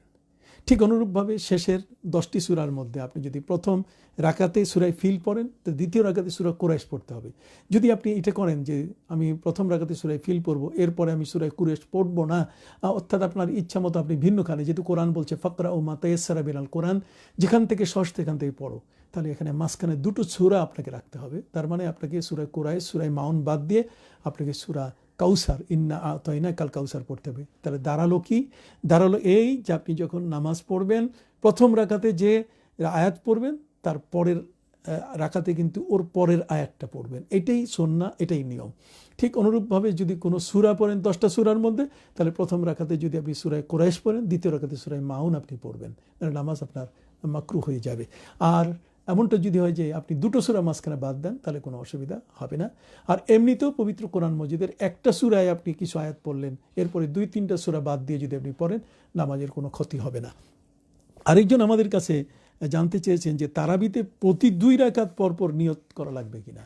দেখুন, নিয়ত তো হলো, আমি গতকালও আপনাদের কাছে বলেছি, ইন্নামাল আমালু বিন্নিয়াত। নবী করিম সাল্লাল্লাহু আলাইহি ওয়াসাল্লাম বলেছেন যে একটি আমলের সওয়াব কিন্তু তার নিয়তের উপরে আসে। কাজে ইবাদতের মুকুট হচ্ছে নিয়ত। নিয়ত যদি না থাকে, তাহলে ওই খালি মাথায় আপনি নামাজ পড়লেন। নিয়ত মানে টুপি মাথায় দিয়ে একজন ব্যক্তি নামাজ পড়লে, আমি গতকালকে বলেছি, একজন রাজা, তার যদি মাথায় মুকুট না থাকে তাহলে কেমন লাগে? তাহলে নিয়তটা হচ্ছে ইবাদতের মুকুট।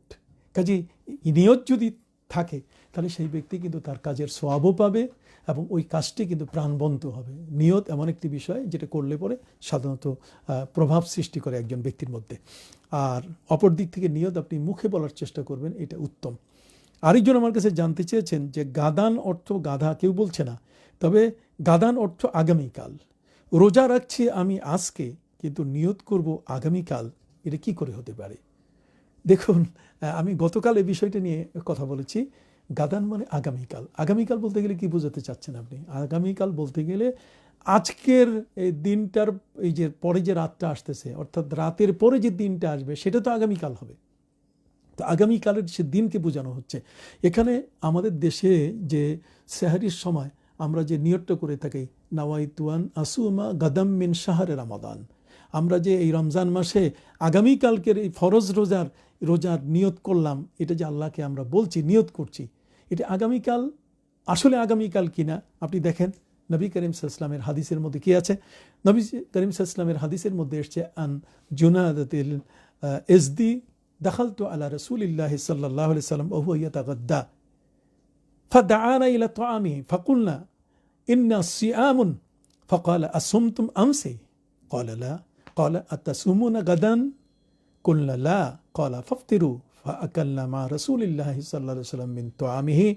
এই হাদিসখানা ইত্তেহাফুল খেয়ারা তার ৩য় খণ্ড 89 পৃষ্ঠার মধ্যে উল্লেখ করা হচ্ছে। অর্থ হলো, হযরতে জুনাদা আল ইজদি তিনি বলছেন, আমি নবী করিম সাল্লাল্লাহু আলাইহি ওয়াসাল্লামের খেদমতে যখন উপস্থিত হলাম, তখন নবী করিম সাল্লাল্লাহু আলাইহি ওয়াসাল্লাম দুপুরের খাবার খাচ্ছিলেন।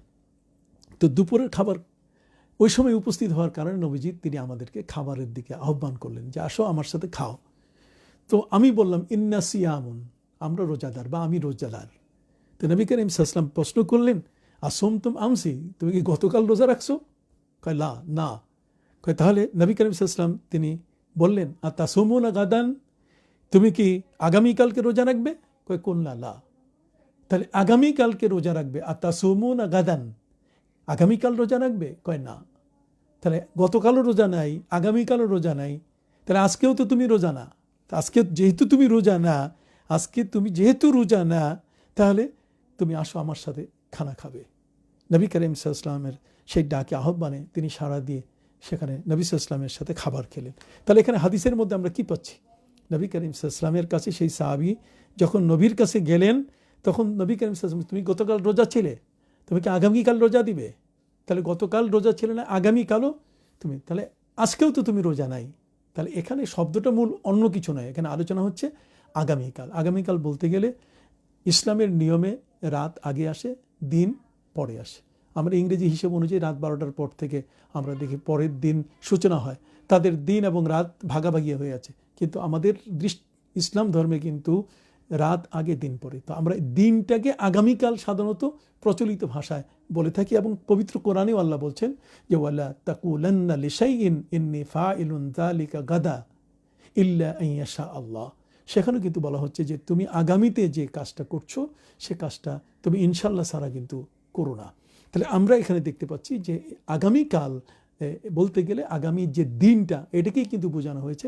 এবং অসংখ্য হাদিস এবং ফিকা ইসলামী শাস্ত্রের কিতাবের মধ্যে এই সমস্ত বিষয়গুলোকে, এগুলো জায়েজ বলা হয়েছে, এই নিয়তগুলো এগুলোকে সবসময় এটাকে সহি বলা হয়েছে। কাজে এগুলো নিয়ে বিভ্রান্তি সৃষ্টি করা এটা কারো জন্য কোনো অবস্থাতেই উচিত হবে না। ঠিক এমনি করে আমার কাছে আরেকজন ভাই জানতে চেয়েছেন যে তেলাওয়াতে সেজদা করার পর আমার মনে হয়েছে যে উজু ছিল না, এখন কি করতে পারি? তেলাওয়াতে সেজদা আপনি করার পরে আপনি সেজদা করছেন, এরপরে মনে হলো উজু আপনি করেন, তাহলে আপনি যেহেতু ইয়াকিন, যদি আপনার মনে থাকে যে আপনি আসলেই উজু করেন নাই, তাহলে আপনাকে উজু করে ওই তেলাওয়াতে সেজদাটা অবশ্যই করতে হবে। আগের যেটা করেছেন সেটা হয়নি। আমার কাছে আরেকজন জানতে চেয়েছেন যে কোন কোন অবস্থায় রোজা না রাখলেও চলবে। কোন কোন অবস্থায়, যেমন একজন মা ঋতুবতী হয়েছেন, অথবা একজন ব্যক্তি তিনি সফরে গেছেন, অথবা একটি মায়ের গর্ভে সন্তান এসছে, তিনি এখন রোজা রাখতে পারছেন না, অথবা একজন ব্যক্তি একজন মা তিনি তার বাচ্চা প্রসব হয়েছে, তার বাচ্চাকে তিনি দুধ পান করাচ্ছেন, এই অবস্থায় তিনি যদি রোজা রাখেন তাহলে দুধ শুকিয়ে যাবে, বাচ্চার কষ্ট হবে। এই সমস্ত কারণে ইসলাম আমাদেরকে সুযোগ করে দিয়েছে আমরা এই ধরনের যতগুলো কারণ আসবে সেই কারণে, সঙ্গত কারণে আপনি রোজা না রাখলেও চলবে। এটা পরবর্তীতে অবশ্যই কাজা আদায় করতে হবে। আরেকজন আমাদের কাছে জিজ্ঞেস করেছেন যে সফর অবস্থায় কি সুন্নত পড়তে হবে? সফর অবস্থায় আপনি সফরটা কেমন? যেমন আপনি এখান থেকে চিটাগাং গেছেন, সেখানে গিয়ে আপনি হোটেলে উঠেছেন, খুব স্বাভাবিক, আপনার মিটিং চলছে, আপনার অফিসিয়াল কাজ চলছে, সবগুলোই চলছে, আপনি 2 দিন পরে ফিরে আসবেন, নিশ্চয়ই আপনি সেখানে মুসাফির। এই মুসাফির অবস্থায় যেহেতু স্থিরভাবে আছেন, কাজে আপনি সুন্নতগুলো পড়বেন। হ্যাঁ, তবে মাঝখানে আপনি বাসে, ট্রেনে যে সময়টুকুতে আপনি আসছেন, যেহেতু এমন একটি অবস্থায় যেখানে আপনার নিজেরই জায়নামাজ বিছিয়ে নামাজ পড়ার খুব তেমন একটা ব্যবস্থা থাকে না, যদিও ট্রেনগুলোতে আলাদা নামাজের কক্ষ থাকে। বা আমাদের দেশে কিন্তু সাধারণত যারা বাসের ড্রাইভার তারা আলহামদুলিল্লাহ আমি তাদেরকে ধন্যবাদ জানাই যে তারা কিন্তু নামাজের ওই সময়টাতে কোনো মসজিদের পাশে গাড়ি থামিয়ে নামাজ পড়ার ব্যবস্থা করে দেন। তো কাজেই আপনার এই পথে যে নামাজটা আপনি পড়বেন সে নামাজের মধ্যে আপনি সুন্নত যদি নাও পড়েন কোনো অসুবিধা নেই, তবে সফর অবস্থায় সুন্নত পড়া আপনার প্রয়োজন নেই। আপনি মনে রাখবেন ফজরের সুন্নত এটা কিন্তু সফর বলেন কোনো অবস্থায় আপনি গাড়িতে থাকেন অন্য যে কোনো অবস্থায় থাকেন না কেন, ফজরের যে 2 রাকাত সুন্নত আছে এটা আপনাকে পড়তেই হবে। বাকি অন্যান্য সুন্নতগুলো সেখানে পড়া উচিত বলে আমি খুব মনে করি, এবং যখন স্থির থাকবেন তখন আপনি এটা পড়বেন। আরেকজন আমার কাছে জানতে চেয়েছেন যে ফজর কাজা হলে কি কাজা কি সুন্নত সহ পড়তে হবে? হ্যাঁ, আমি তো গুরুত্ব সহকারেই বললাম যে ফজরের নামাজের সুন্নতটা এটা কিন্তু অত্যন্ত ওয়াক্তে কামেলের একটা পরিপূর্ণ সময়ের একটা সুন্নত। কাজেই যখন আপনি ফজরের ফরজ নামাজ আদায় করবেন পরদিন বেলা 12টার আগ পর্যন্ত যদি আপনি আদায় করেন তাহলে আগে সুন্নত পড়তে হবে, তারপর আপনার ফরজ 2 রাকাত পড়তে হবে। অর্থাৎ ফজরের কাজ আদায় করতে গেলে সুন্নত সহ করতে হবে। আর যদি সূর্য ঢলার পর তার মানে দ্বিপ্রহরের পরে যদি আপনি কাজ আদায় করেন তাহলে আর সুন্নত পড়তে হবে না, সেখানে আপনার শুধু 2 রাকাত ফরজের কাজ আদায় করতে হবে। আরেকজন জানতে চেয়েছেন নামাজ না পড়লে কি রোজা হবে? দেখুন, নামাজ তো ফরজ, রোজাও ফরজ, তো একটা না পড়লে আরেকটা হবে না এমনটা কিন্তু নয়। রোজা আপনার আদায় হয়ে যাবে, রোজার বিধিবিধান, কিন্তু আপনি নামাজ না পড়লে এর জন্য এটা গুনাহে কাবিরা। এমন এবাদত যে এবাদতটা পড়ার জন্য কোরআন আমাদের উপরে ফরজ করে দিয়েছে, যেটা বাধ্যতামূলকভাবে আমাদের করতেই হবে, এমনটা যদি কেউ না করে, অস্বীকার করলে কাফের হয়ে যাবে, আর না করলে গুনাহে কবিরা হয়ে যাবে। এর জন্য শাস্তি ভোগ করতে হবে। পবিত্র কোরআনে 1 বার 2 বার নয়, প্রায় 82 বার নামাজের কথা এসছে। অতএব নামাজ এটা যদি কেউ তরক করে তাহলে তার জন্য কিন্তু বড় কঠিন শাস্তির কথা বলা হয়েছে। এবং কিয়ামতের ময়দানে সর্বপ্রথম নামাজ সম্পর্কে জিজ্ঞেস করা হবে। নামাজ ঠিক থাকলে সব কিছুর হিসাব ঠিক নেওয়া হবে, নামাজ নাই রিজেক্টেড, সাথে সাথে তাকে সেখান থেকে তাড়িয়ে দেওয়া হবে এবং জাহান্নামে পাঠিয়ে দেওয়া হবে। কাজেই নামাজ অবশ্যই পড়বেন। চোখ বন্ধ করে নামাজ পড়লে সমস্যা হবে কি? আপনি দেখতে হবে যে চোখ বন্ধ করে নামাজ পড়া এটা কিন্তু মাকরুহ। তবে যদি আপনার প্রশান্তি আসে যে আমি চোখটা বন্ধ করে নামাজ পড়লে আমার শান্তি আসে, তাহলে আপনি সেটা করতে পারেন। কিন্তু এমনি চোখ খোলা রেখে দিব্যি স্বাভাবিক হয়ে একেবারে পুরো আপনি ফ্রি প্রাণ একেবারে স্বাভাবিক হয়ে আপনি নামাজটা আদায় করবেন, তাহলে আপনার কিন্তু নামাজ অত্যন্ত সুন্দর হবে। একটা প্রাণবন্ত আল্লাহকে খুশি করার মতো একটি নামাজ আপনি আদায় করতে পারবেন। আরেকজন আমার কাছে প্রশ্ন করে জানতে চেয়েছেন রোজা অবস্থায় চুল নখ কাটা যাবে কিনা। আমরা এর আগেই বলেছি যে চুল নখ এগুলো কিন্তু আমাদের সাথে রোজা রাখে, এটাও রোজায় শরিক হয়ে আছে। কাজেই আপনি ঈদের নামাজের ওই দিন যখন আসবে তখনই আমার মনে হয় ওই দিন করলেই সবচেয়ে বড় ভালো। আর এটাই বলা হয়েছে একটা মোস্তাহাব। তবে যদি নখ অনেক বড় হয়ে যায়, চুল যদি অনেক বড় হয়ে যায়, তাহলে সেখানে অবশ্যই আপনি কাটতে পারবেন, কাটতে কোনো বাধা নেই। আরেকজন জানতে চেয়েছেন যে অতিরিক্ত গ্যাসের জন্য ওষুধ রাখতে পারছি না, আমি কিভাবে নামাজ আদায় করব। অর্থাৎ উজু বারবার নষ্ট হয়ে যাচ্ছে একজন ব্যক্তি, যদি এমনটা হয় তাহলে আপনি এক উজুতে ওই ওয়াক্তের পুরো নামাজগুলো পড়ে নেবেন। আপনি জোহরের নামাজ পড়তে যাচ্ছেন, তাহলে একবার উজু করে নিয়ে আপনি সুন্নত, ফরজ, সুন্নত এগুলো সব আপনি পড়তে পারবেন, বারবার উজু করা লাগবে না। আরেকজন জানতে চেয়েছেন নামাজের মধ্যে যদি রাকাত সংখ্যা ভুলে যাই তাহলে আমি কত নম্বর রাকাত পড়েছি, সেক্ষেত্রে কি করণীয়। 1 নম্বর কথা হলো যে আপনি এটা কোন নামাজ, যদি ফজরের নামাজ হয়, মাগরিবের নামাজ হয়, তাহলে কোনটাতে আপনাকে সর্বপ্রথম এক জায়গায় এসে দাঁড়াতে হবে, একটা জায়গায় এসে আপনাকে সিদ্ধান্ত নিতে হবে যে আমি আসলে পড়েছি কয় রাকাত। আপনার মনে যেটা গাওয়া দিবে আপনার সে গাওয়া অনুযায়ী এরপরের নামাজ আপনি আদায় করবেন। আর যদি মনে হয় যে আপনি কোনো মতেই কয় রাকাত আপনি ঠিক করতে পারছেন না, তাহলে সময় থাকলে আপনি নামাজটা ভেঙে নতুন করে নামাজটা আপনি শুরু করবেন।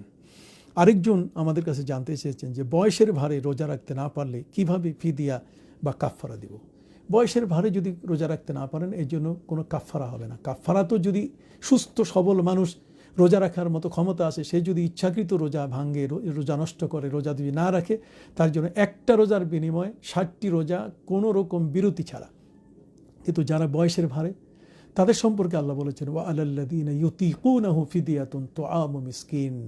যদি বয়সের ভারে এমন কোনো ব্যক্তি এমন হন যে 80, 90, 100 বছর বয়স হয়েছে, তার পক্ষে রোজা রাখা আদৌ সম্ভব হচ্ছে না, তাহলে তার পক্ষ থেকে ফিদিয়া দেওয়া হবে। ফিদিয়া হচ্ছে সকালের নাস্তা, দুপুর, রাত্রের খাবারে যে টাকাটা হয় একজন মিসকিনকে আপনি দিয়ে দিবেন। একজন মিসকিনকে দিলেই আপনার রোজা আদায় হয়ে যাবে। আরেকজন জানতে চেয়েছেন অসুস্থতার জন্য রোজা, নামাজ কিছুই করতে পারছেন না, তার করণীয় কী? হ্যাঁ, এমন যদি কোনো অসুস্থতা হয় যে রোজা তিনি রাখতে পারছেন না, তাহলে তো ইসলাম বলেছে সেখানে ফিদিয়া দেওয়া যাবে। আর যদি সেখানে এমন হয় যে তিনি নামাজও পড়তে পারছেন না, নামাজ পড়তে পারছেন না, এ কথা সঠিক নয়, বরং তাকে বসে বসে পড়তে হবে। বসে পড়ার মতো যদি সুযোগ না থাকে, তা শক্তি যদি না থাকে, তাকে শুয়ে ইশারা করে হলে তাকে পড়তে হবে। এটা কিন্তু সেন্সলেস না হওয়া পর্যন্ত, এর আগে কিন্তু আপনার নামাজ মাপ নাই, এটা আপনাকে মনে রাখতে হবে। অপর দিক থেকে আরেকজন আমাদের কাছে প্রশ্ন করেছেন যে শ্বাস প্রশ্বাসের সমস্যার জন্য ইনহেলার ব্যবহার করা যাবে কিনা। হ্যাঁ, আমরা আগেই বলেছি যে এজমা হোক, হাঁপানি হোক বা হার্টের কোনো সমস্যা হোক, ইনহেলার বা স্প্রে এ জাতীয় আপনি নিতে পারবেন, কিন্তু সেটা যেন শুষ্ক বাষ্পীয় হয়, এটা যেন আর্দ্র জাতীয় না হয়, যেটাতে পেটে গেলে পরে একটা শরীরই কোনো অবস্থা যেন তার মধ্যে না আছে। আরেকজন আমার কাছে জানতে চেয়েছেন যে শবে কদরের রাতে বেতের নামাজ কি জামাতে পড়ব? না, শবে কদরের রাতে বেতের নামাজ জমাতে পড়বেন কেন? জমাতে বেতের নামাজ পড়তে গেলে এটা আপনি ইয়ের সাথে পড়বেন, যেহেতু শবে কদরের নামাজ আপনি রমজান মাসে পড়ছেন, তো রমজান মাসে পড়তে গেলে তো আপনি জমাতের সাথেই পড়বেন। এটা এই জমাতের সাথেই পড়ার ব্যাপারটাই এখানে, এমনটা নয় যে আপনি একাকী পড়বেন। আপনি জমাতের সাথে এটা আদায় করে তারপর আপনি নফল ফজর পর্যন্ত পড়তে থাকেন, তাহাজ্জুদ আপনি ইবাদত করতেই থাকেন। একজন বলেছেন, আচ্ছা এই প্রশ্ন আপনাদের ছিল। আরেকজন জানতে চেয়েছেন যে নেফাসের 40 দিন পূর্ণ হওয়ার আগে যদি রক্ত বন্ধ হয়ে যায়, তাহলে কি রোজা নামাজ আদায় করা যাবে? হ্যাঁ, নেফাসের কোনো সময় নেই। নেফাসের জন্য নিয়ম হচ্ছে যে যখনই রক্ত বন্ধ হয়ে যাবে তখন থেকেই তিনি যদি বুঝেন যে আমার রক্ত বন্ধ হয়ে গেছে, নামাজ রোজা অবশ্যই তার উপরে চলে আসবে। কেউ যদি সুস্থ অবস্থায় রোজা না রেখে মারা যায়, সে কি জান্নাতে যাবে? দেখুন, জান্নাত দেওয়ার মালিক তো আল্লাহ। কাজেই সুস্থ অবস্থায় রোজা রাখেনি, একটি ফরজ ইবাদত সে করেনি। কাজে এক্ষেত্রে অবশ্যই এখানে আল্লাহ জানেন তাকে কি করবেন। তবে কোরআনের বিধান অনুযায়ী অবশ্যই তাকে জাহান্নামে যেতে হবে, জাহান্নামে শাস্তি পেয়ে তারপর তার ভালো কাজগুলোর বিনিময়ে আল্লাহ তাকে জান্নাতে যেতে দেবেন। আরেকজন আমাদের কাছে জানতে চেয়েছেন রমজানে যদি মেয়েদের রোজা কাজা হয়, সেগুলি কি রোজার আগে আদায় করব নাকি পরে? 6 রোজার আগে আদায় করবো না পরে। তার মানে আমরা রোজার মাসের পরে শাওয়াল মাস, নবী করিম সাল্লাল্লাহু আলাইহি ওয়াসাল্লাম বলছেন যে ব্যক্তি রোজার মাসে রোজা রাখলো আর এর পরে শাওয়াল মাসে এসে 6টা রোজা রাখলো, কাসিয়ামিদ দাহার, সে যেন সারা বছর নয় বরং 1 যুগ রোজা পালন করেছে। তো এখানে মা বোনদেরকে আমি বলবো যে আপনার যদি ইচ্ছে করেন তাহলে কিন্তু আপনার ওই 6 রোজার ভিতরেও আপনি যদি নিয়ত করেন যে আমি কাজা আদায় করে নিচ্ছি, তাহলে আপনি এটা আদায় করে নিতে পারেন। তবে নিয়ম হচ্ছে যেহেতু 6 রোজার আলাদাভাবে হাদিস এসছে, আপনি ওই 6 এবং সেটা হলো যে আপনি সকালে নাস্তা খেতে কত, রাত্র দুপুরে খাবার, সাধারণত গ্রামের হিসাব আলাদা, শহরের হিসাব আলাদা। তবে সব মিলিয়ে যদি আপনি দেখেন তাহলে অন্তত পক্ষে 200 টাকা বা 250 টাকার একটা হিসাব করে প্রতিদিনের রোজার ফিদিয়া হিসাবে আপনি একজন মিসকিনকে দিলে আপনার রোজার এই ফিদিয়াটা আদায় হয়ে যাবে। আরেকজন জানতে চেয়েছেন রোজা অবস্থায় কি নারীদের রূপচর্চায় কোনো বাধা আছে? না, রোজা হচ্ছে ত্যাগের একটি ইবাদত। এটার মধ্যে যত বেশি পারা যায় যে আপনি সৌন্দর্যটাকে গ্রহণ না করে, আপনি দেখেন না যে মেসওয়াক করাটা পর্যন্ত বলা হয়েছে, ওয়ালা খালুফু ফামিস সাইমি ইনদাল্লাহি আতিয়াবু মির রিহিল মিস্ক। একজন ব্যক্তি তার মেসওয়াক, তার দাঁতের মধ্যে এই রোজার কারণে যে দুর্গন্ধটা আসছে, এটা আল্লাহর কাছে সবচেয়ে বড় মেশকাম্বরের চেয়ে প্রিয়। তাহলে আমরা এই রূপচর্চা থেকে অন্তত পক্ষে একটু দূরে থাকার চেষ্টা করব। বাকি কোনো মা বোন যদি তিনি যদি রূপচর্চা করতে চান তাহলে সেখানে কিন্তু বাধা হবে না। তবে এটা যেন অন্য কাউকে দেখাবার উদ্দেশ্যে যদি হয় তাহলে কিন্তু রোজা মাকরু হয়ে যাবে। রোজার মূল উদ্দেশ্য ব্যাহত হওয়ার কারণে রোজা এটা চরমভাবে মাকরু হয়ে যাবে। আরেকজন জানতে চেয়েছেন রোজা অবস্থায় মেসওয়াক করলে থুতুর সাথে সামান্য রক্ত বের হয়, এতে রোজার ক্ষতি হবে কিনা? না, এতে কোনো রোজার ক্ষতি হবে না। সামান্য রক্ত যে বের হয় আপনি মুখ দিয়ে ফেলে দিয়ে দিবেন। আরেকজন আমাদের কাছে জানতে চেয়েছেন আজকের শেষ প্রশ্ন, একই ইমাম 2-3টা জমাতে ইমামতি করতে পারবে? না, একই ইমাম 2-3টি জায়গায় ইমামতি করতে পারবে না, এক জায়গায় করতে হবে। এক জায়গার পরে বাকি অন্য জায়গায় যদি করে তার জন্য নফল হয়ে যাবে, তাহলে উনি মোতানাফেল, তার মানে নফল আদায়কারী। আর তার পিছনে যারা ইক্তেদা করবে তারা ফরজ আদায়কারী। ফরজ আদায়কারী ব্যক্তি নফল আদায়কারী ব্যক্তির পিছনে ইক্তেদা করা জায়েজ নেই। সেই দর্শক, আমরা আজকের 1 ঘন্টা ব্যাপী একটি সময় নিয়ে আপনাদের সামনে আমরা রোজা, উপবাস এবং ফাস্টিং নিয়ে কথা বললাম। নিশ্চয়ই এই বিষয়গুলো আপনারা জানলেন এবং শুনলেন, আমাদের সাথে যুক্ত থাকলেন। আমি ভাষা নেই কীভাবে আপনাকে আমি অভিনন্দিত করব।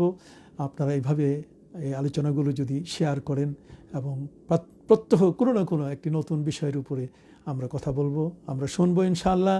এবং আমরা যেন আমাদের এই কথাগুলো সত্যিকার অর্থে উপকারার্থে আমরা বলতে পারি, আমরা যেন এগুলো যা শুনছি তা যেন আমলে আনতে পারি। রমজান মাস, আপনারা বেশি বেশি ইবাদত বন্দেগী করবেন, তারাবি ছাড়বেন।